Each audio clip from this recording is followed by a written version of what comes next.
Welcome to the M Squared Leadership Conversation. This is a space where we talk honestly about the real challenges that leaders face and what it actually takes to lead well in the real world. Hey, I'm Michelle Hales. Hi, I'm Michael Hales. Welcome in. We're so glad you came. Absolutely. And today the topic of our conversation is going to be about the human leadership framework. And this is something new that we've developed, mainly thanks to Michael, that we've developed, but it's been as a result of the years of our just walking through leadership, our coaching, and watching what actually works and what doesn't work. And so before we unpack the human leadership framework, why does this framework even exist? Yeah, as you were describing that what led up to it, one thing came to my mind, and yes, we walked this out in our leadership consulting, but this is more based in, we're both practitioners. We're both real life experiences. We're real life leaders. We don't just play one on TV. We've been there and done that. And this was born out of the school of hard knocks that anybody goes through as they take the leadership journey. John Maxwell says that nobody is good the first time, and I certainly wasn't. I've told the story, and I won't go into it here. But my first leadership role was a train wreck, and I hopefully over the years got a lot better. I feel like I did. I had a good career and did a lot of things in leadership myself, and I worked with a lot of high quality leaders, and I worked with some that were maybe not quite so high in quality. And so I started looking at the things that I was learning, and I feel like I have a lot to say about leadership. And so I wanted to find a way to convey those things, and you want to do it in a way that's memorable. Right, you want to, in a package people can understand. Yes, give them something they can sink their teeth into. And I love acrostics. I think that's a really good, it's a good way to remember something and to create a framework around it. And so the reason I settled on human is we live in such a technologically advanced world these days. Everybody has a supercomputer in their hand or in their pocket, or very close by in their smartphones. We've got artificial intelligence, we've got the internet, we've got these remarkable advances and so much that is at our disposal. And I know, because we're in the leadership coaching, speaking, training space, that it's not unusual for people like us to now start being replaced by AI. And while I love AI and I use it on a daily basis, literally, it can never replace what it is to be a human. Right. And so I like the word human leadership. That resonates with me. It's something we're always going to need, no matter how technologically advanced we become. And so I just started thinking about what could the H stand for, UMA, and it was easy to come up with. It was easy to fill in those blanks. In this day and age, with all the technology, to me, human is perfect to put around a leadership framework to let us be more informed about what it means to really be a leader. I'm very glad you like it. Yeah, I do like it. So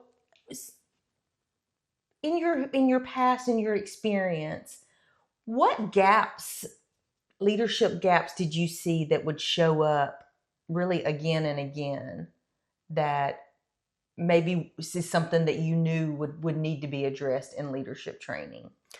So I saw this in my own career. I lived it out personally. I saw it happen to other people within my circle as I came through my career. In my little niche, I worked in federal government, if you don't know that already, audience. I saw it happen over and over. And as I kind of started zooming out and getting a higher 30,000 foot kind of view, it happens everywhere. And what it is we do a good job of doing the things that are required of leaders technically. But it's the relational piece that really trips people up a lot of times. And you can, don't get me wrong, there's both elements are important. You don't need a leader who's just a really good people person, but has no competency.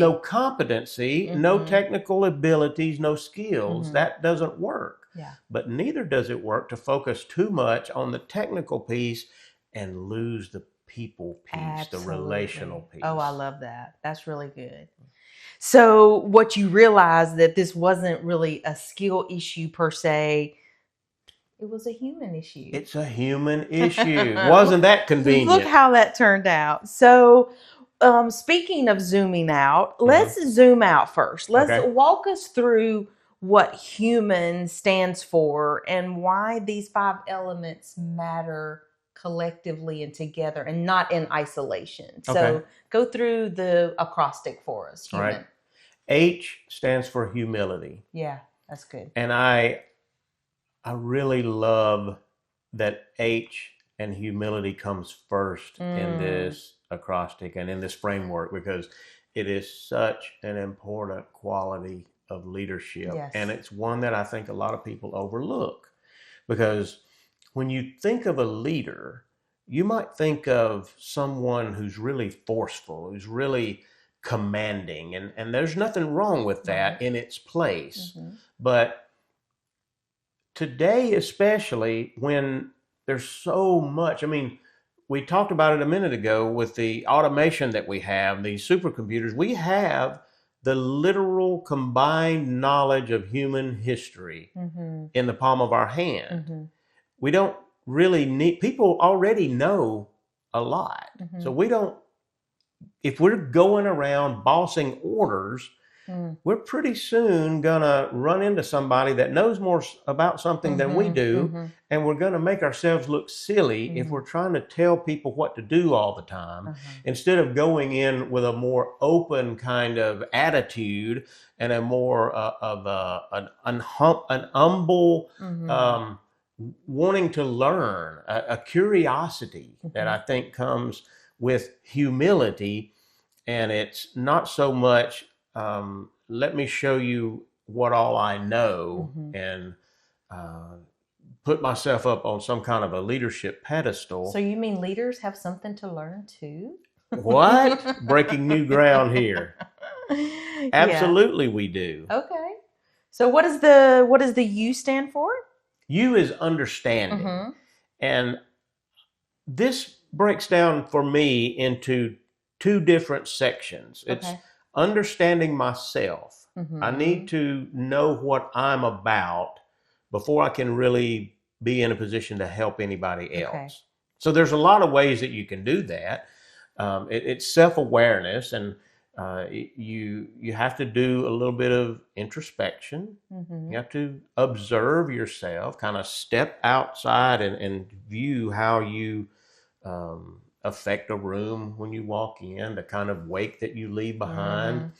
There's we all have blind spots, right? So no matter how much introspection you do, you're still going to have some blind spots. So you need to rub up against other people. You need to rub shoulders with other people and have some trusted others in your life who can speak, who can observe you, see what maybe you're missing, and help you become even more self-aware. And then there's all sorts of assessments that you can take. There's DISC, there's Enneagram, there's Myers-Briggs, and probably a million others that I can't think of right here in the moment. But yeah, take some of those things. A lot of them out there are free. You can just create a quick account, run through it in a few minutes, and it'll really give you some good insight into who you are, what it is that makes you tick. And the more you understand yourself, the better you're going to be able to regulate your own self and how you show up for others. And then the second part of understanding is obviously understanding others. You want to understand yourself, and then you want to understand others. And that it ties back a little bit to curiosity.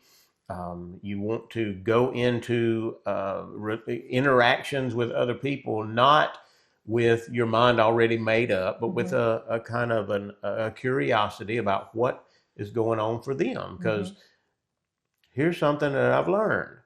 Not everybody was born and raised at my house. And there's there's nothing wrong with having been raised in my house. I'm very thankful for my upbringing and, everything that my parents taught me, my nature and nurture that they put in there. But I also need to be respectful that other people have had a very different experience. And that has caused them to see the world in very different ways that I really need to be curious about. I really need to dig into and try to understand them better so that I can help them in the best possible way, so that I can lead them in the best possible way, in a way that they can receive being led. And just like you have an outcome when you take a personality assessment, they have an outcome as well, and it may not match up with yours. And it's important for you to know, how do they communicate? How do they function? How do they process information? Absolutely. Just like it's important that you know yourself. A lot of times we get into these assessments and we're so excited, it kind of validates us and that sort of thing. And we love to learn about ourselves, but it's equally important, right? As you're saying, under this you understanding, is that we understand others as well. That we understand they have a personality and they have. And here's the part that's so critical. It's so vital.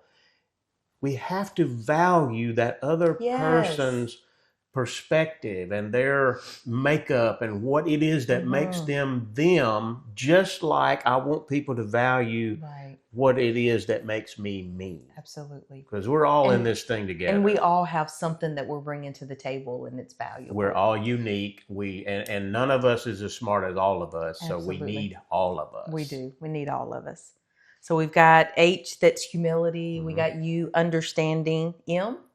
Mindfulness. Okay. What does that look like? For me, I know mindfulness might have a certain connotation, especially among some people, of maybe someone connecting with nature or meditating or, touching grass. That's a thing now.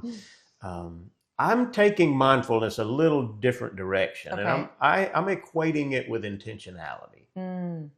I need to be mindful. I need to be intentional about everything that I do, especially as a leader.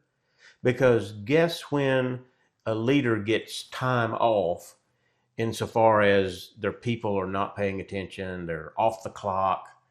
Never. Your people, those you're leading, are always watching. Yes. And you need to be intentional. You need to be mindful, need to be careful always about what it is that you're doing, how you're showing up. You don't get the luxury of just being willy-nilly.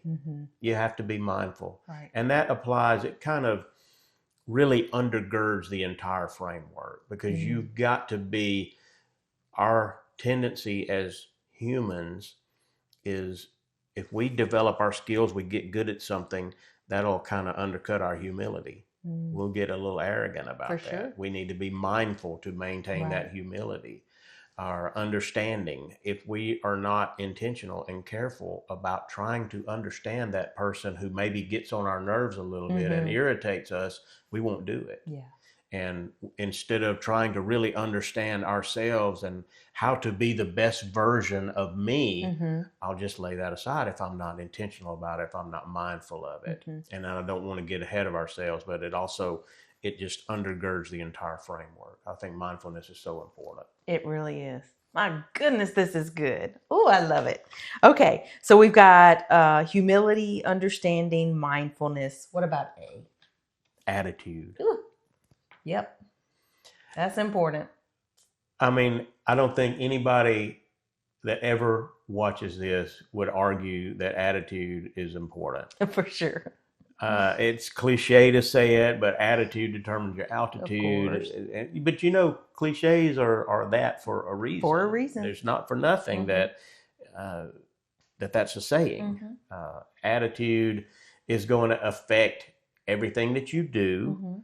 And here's the beautiful part about attitude, that it can be good or bad, of course. It can be a positive force in your life, or it can be a negative. It can be something that drags you down. But here's the wonderful thing about attitude. Michelle, did you know you get to choose your attitude? Oh, no. Other people determine my attitude. No, they don't. Right. Other people are going to do whatever other people do, but I have the sole responsibility and the sole ability to determine how I'm going to let that affect me. It's a beautiful thing about attitude. Absolutely. And I can choose something positive that's going to help me to be a better leader and a better person, or I can choose to, it's this whole thing of the victim mindset versus, you know, someone who's actually going to take accountability and be in charge of their own outcomes. Right. I despise a victim mindset, and I don't want it to ever be said of me that I didn't make the most of whatever circumstance happens to me. I want to be that kind of person. I want to choose to show up in a way that's going to be productive and not drag other people down. And attitude is where that begins. That's the starting point. It really is. And it's empowering to know that we can, we have the ability to change our attitude. I know over the last few years, that is something that I have really worked on. I had a lot of self-limiting beliefs, thinking that external circumstances dictated my life. And, you know, once I started working through those self-limiting beliefs, I realized it's really a lot about my mindset and my attitude that really dictates my life. And I'm in control of that. So yay, I'm the problem and the solution. Self-limiting beliefs is a big deal. Yeah. We've both learned a lot about that over the last several months. Yeah. All right, so let's move on. We've got the last one. So we've got humility, understanding, mindfulness, attitude. What's the N stand for? Nurturing. I feel like we're going to soften up here a little bit. Doesn't that sound a little bit soft? That's a good, it's interesting that you use that term. I think nurturing kind of evokes a maternal sort of energy. Yeah. And I'm okay with that. Yeah. I really am. You could consider it a soft leadership skill, and I get why somebody would. But I think it's really a strength. I think it's something that's going to, if a leader is getting everything else right, but they're not nurturing.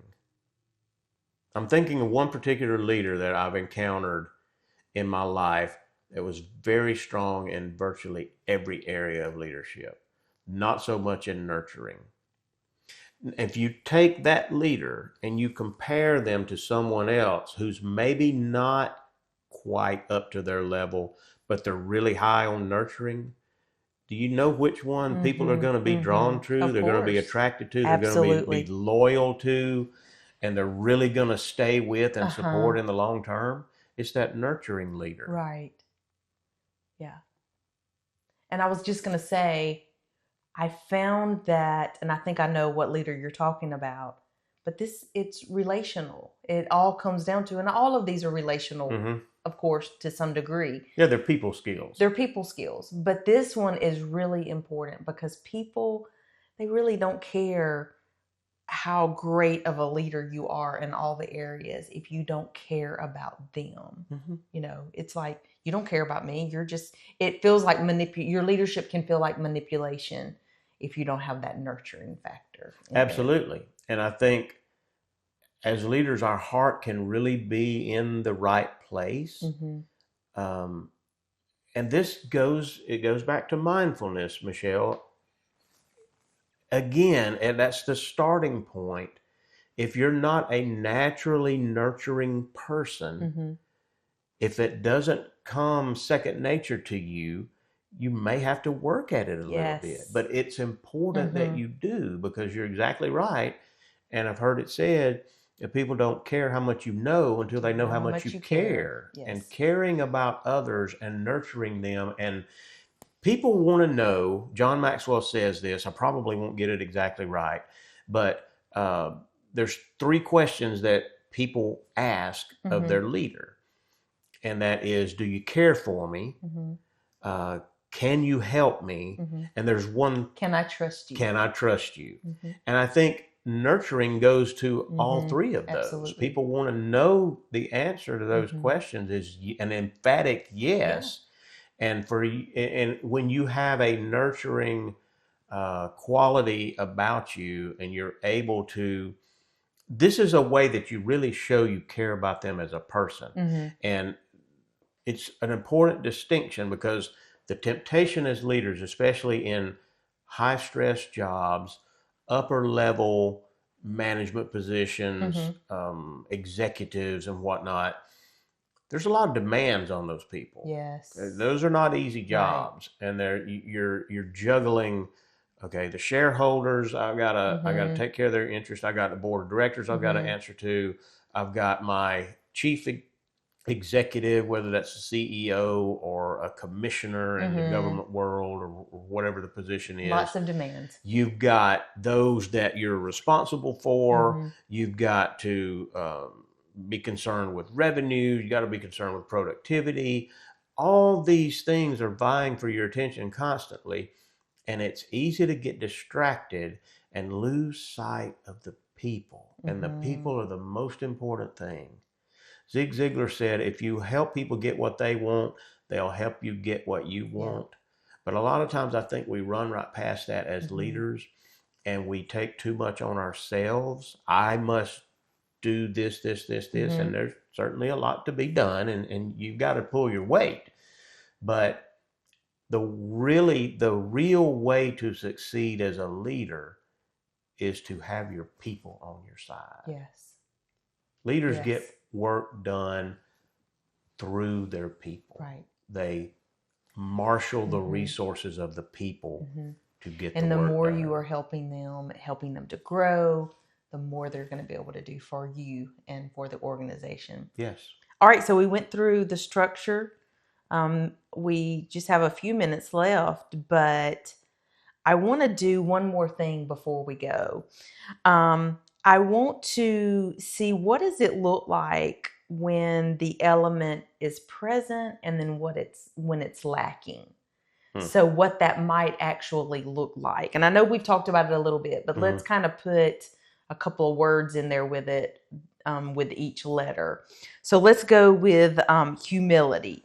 And so I'm interested to see what it looks like.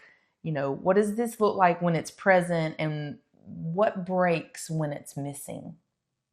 Okay. So let's start with humility. Yeah. Humility,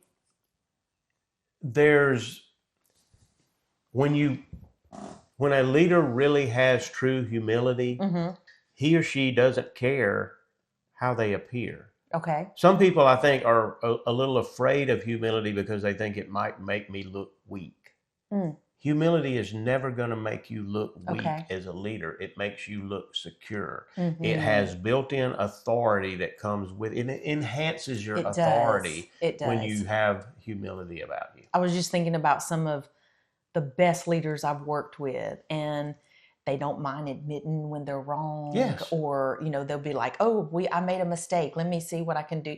And that's refreshing. And it really, I don't know, it makes me trust them even more. Yeah, even looking silly sometimes that's exactly. Not. Now, I don't recommend you go into a board meeting with your board of directors and play the fool.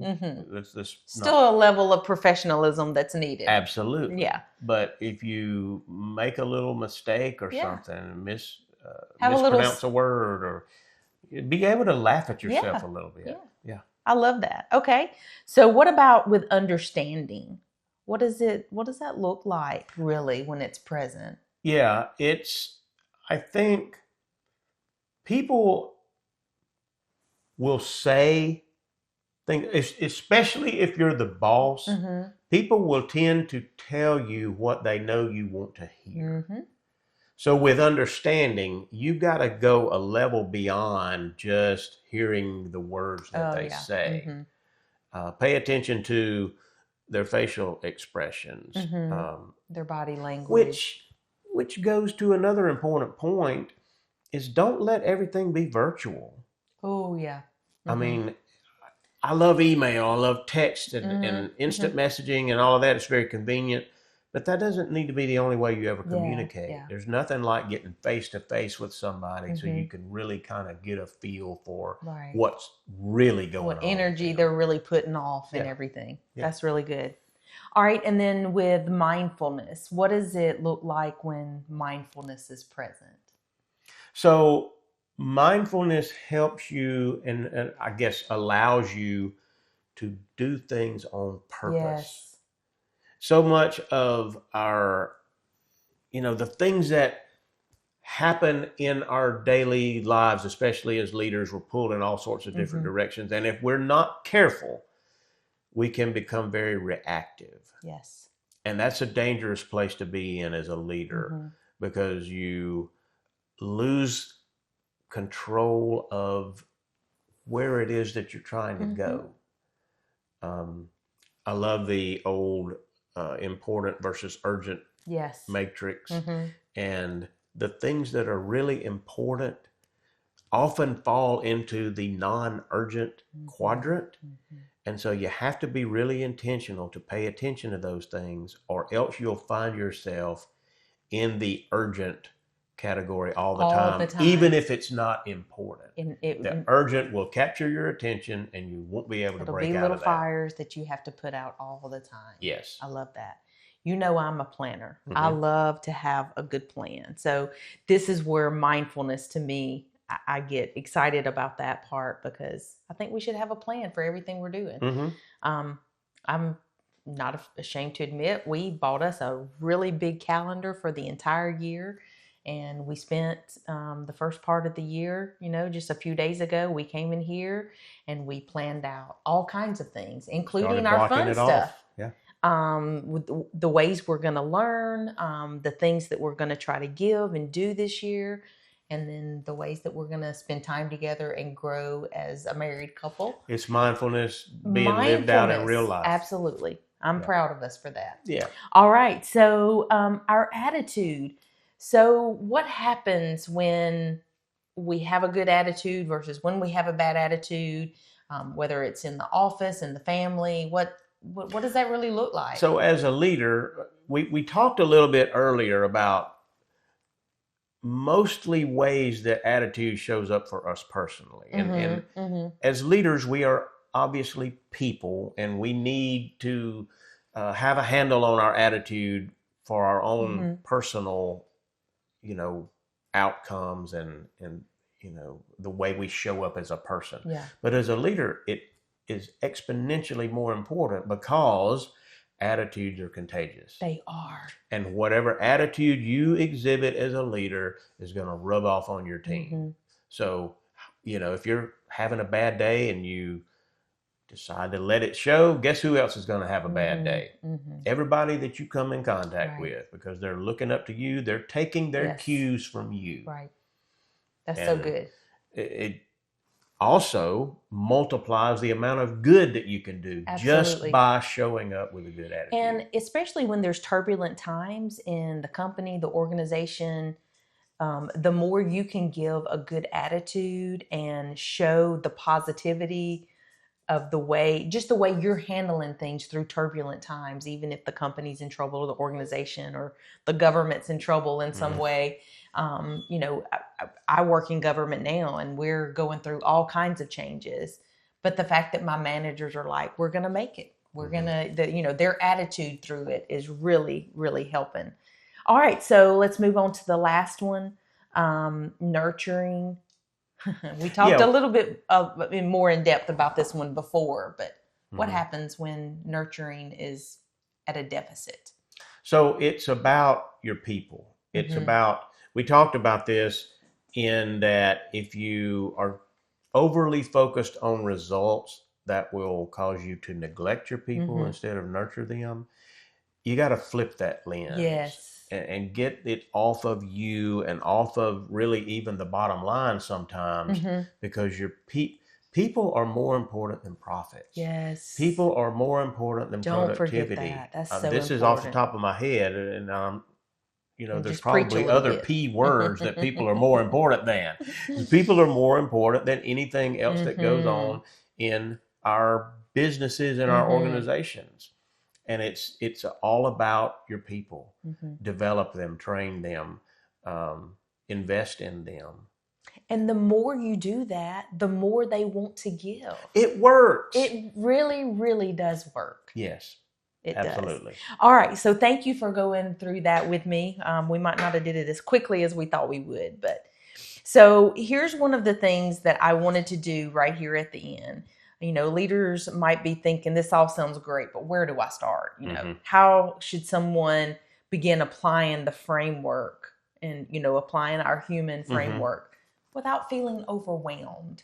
Okay. It starts with self-evaluation. Yeah. We talked about that earlier.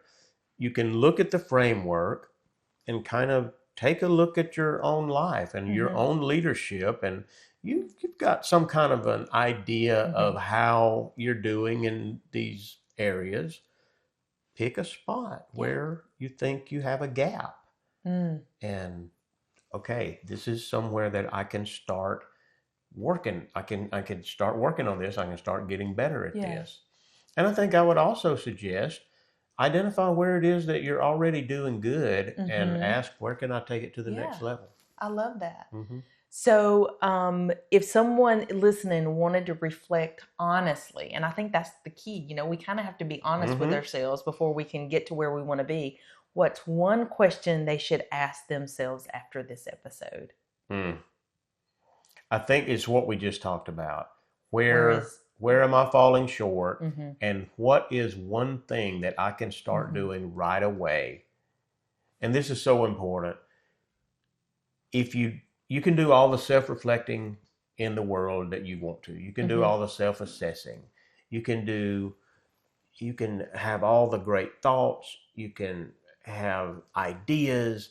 If you don't take action and start putting something into practice and building a better habit and changing something you're doing every day, then nothing's going to change. That's right. Your ideas are not going to change you. Your actions will change you. Absolutely. So pick something that you can put into practice and start doing today, and just start doing it. I love that. That's so good. I'm going to do it. All right. So thanks for spending a few minutes with us in the M Squared Leadership Conversation. Leadership isn't about having all the answers. It's about being willing to ask better questions. So until next time, stay curious, lead well, and keep the conversation going. Thank you, Michael, so much. Thank you. All right. Bye, everybody. Bye-bye.